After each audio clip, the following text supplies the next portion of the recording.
Άρχια για μια είδηση των τελευταίων λεπτών ζωντανή εικόνα. Επιχείρηση εξέλιξη. Κοιτάξτε, εδώ είμαστε στην οδό Τζαβέλα, σε κτίριο υποκατάληψη. Έχουμε αυτή την ώρα αστυνομία και όπ και εκεί. Μίλτο Σακελάρης, απευθείας είναι. Έλα, Μίλτο. Καλή σας ημέρα. Έχουμε δύο ταυτόχρονες επιχειρήσεις ελληνικής αστυνομίας σε καταλήψεις στα Εξάρχεια. Η μία είναι στην εικόνα που βλέπουμε.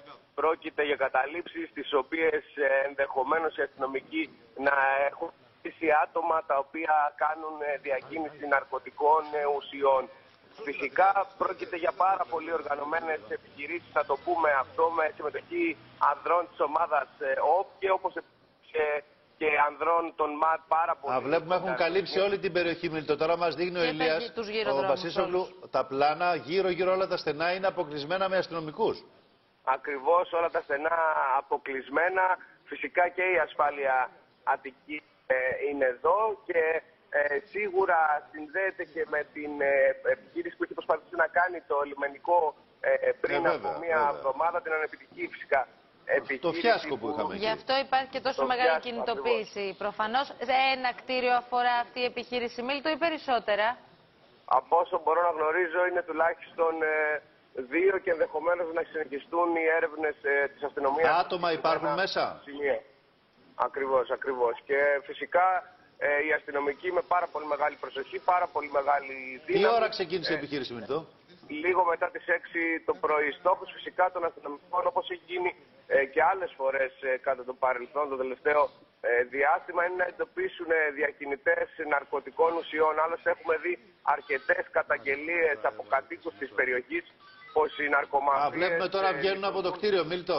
Βγαίνει μια ομάδα αστυνομικών από το ένα κτίριο, με πάνωπλοι όπως βλέπουμε, με αλεξίσφαιρα γυλαίκα, με full face κουκούλες όπως παρατηρούμε. Δεν φαίνεται να έχουν κάποιους μαζί τους. Μόνοι τους από ό,τι είδαμε κατέβηκαν. Ενδεχομένως να προσπαθήσουν να εντοπίσουν ακόμη και καβάτες ναρκωτικών, σημεία όπου ενδεχομένως άτομα να έκρυβαν ναρκωτικές ουσίες, οι οποίες φυσικά και διακινούνται ανεξέλεγκτα στην ευρύτερη περιοχή. Θα λέγαμε άλλωστε σύμφωνα με τις καταγγελίες που είχαν κάνει οι λιμενικοί όταν είχαν προσπαθήσει να εισβάλλουν σε κατάληψη. Βλέπουμε και άλλες δημιουργίες τώρα που πλησιάζουν προς το σημείο. Είναι πολύ ισχυρές οι αστυνομικές δυνάμεις αυτή την ώρα στα Εξάρχεια. Και έχουν και γυναίκες μαζί τους. Είναι γυναίκες και άνδρες της αστυνομίας. Κοιτάξτε από κάτω πως έρχονται άνδρες στο Μάτορα. Βλέπουμε μια ομάδα, μια δημιουργία. Έχουν μαζί τους ασθενοφόρο για ευνόητους λόγους που χρειαστεί να υπάρξει συμπλοκή. Φαίνεται λοιπόν ότι έχουν εγκλωβίσει οι αστυνομικοί, είναι καλά σχεδιασμένοι, έτσι δείχνει η επιχείρηση, όπως βλέπουμε, Μίλτο, αυτή την ώρα. Από όλες τις πλευρές έχουν εγκλωβίσει την περιοχή, την επίμαχη, και φαίνεται ότι θα έχουμε εξελίξεις από λεπτό σε λεπτό. Όπου και αν γυρίσει η κάμερα πάντως του Ηλία Βασίσογλου, βλέπουμε αστυνομία αυτή την ώρα. Το κτίριο τα κτίρια αυτά είναι στην οδό Τζαβέλα, καταλαβαίνουμε, Μίλτο, και μας είπες ότι η επιχείρηση ξεκίνησε στην ουσία πριν από λίγα λεπτά. Ακριβώς, λίγο μετά τις 6, πάρα πολύ μεγάλη η επιχείρηση της ελληνικής αστυνομίας.